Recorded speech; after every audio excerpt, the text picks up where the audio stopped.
Hi, my name is Eric Worrell and I work at rentprep.com, a tenant screening service. And in this video, we're going to be talking about when you should be sharing your tenant screening criteria with your renters. So the first thing I'll say is some of this may depend on your local laws. For instance, Seattle is known to be a little bit more progressive in their tenant screening laws. And then also the state of Texas, I know, is one where you must show your tenant screening criteria to a renter before they sign the rental application. They actually have to sign a separate sheet of paper that says, yes, I saw the tenant screening criteria. So it's important that you know your local laws on a state and your local municipality level. So after you've read through your local laws, what you want to do is really take an honest self-assessment of your rental property. And sometimes this can be difficult to do because it's your own baby and you're looking at it through your eyes. But one of the things you can do is you can actually just get started by putting up a rental listing and keeping your criteria very minimal in that rental listing. So you may just want to say that you have a no smoking policy and perhaps a no pet policy. Now, don't confuse pets and emotional support animals, but that is a completely different topic. You can check out our website. We got tons of resources on that.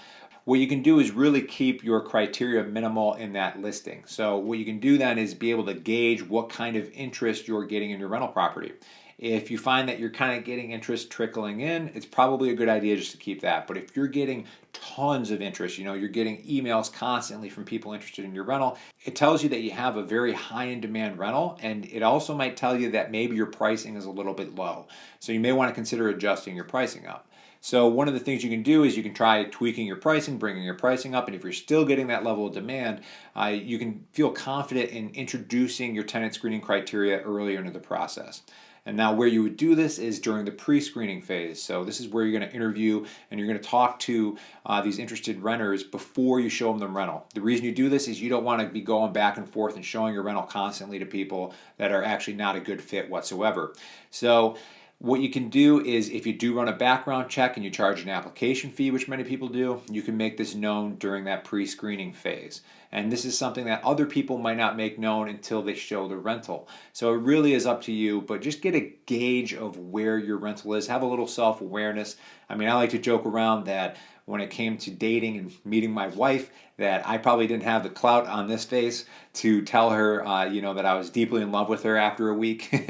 So if I was George Clooney, I probably could have gotten away with that. So if you got a George Clooney rental property, you can front load that. You can throw it all out there right at the beginning because people are still going to show up. But, if you got this kind of mug for a rental property, you may want to kind of delay the way that you're giving that criteria out to your renters. So again, take a look at your local laws, but just take a self-assessment of your property and figure out how you want to give that information and try just starting with just a couple details in that listing and see what kind of initial interest you get. All right, I hope that's helpful. Good luck and take care.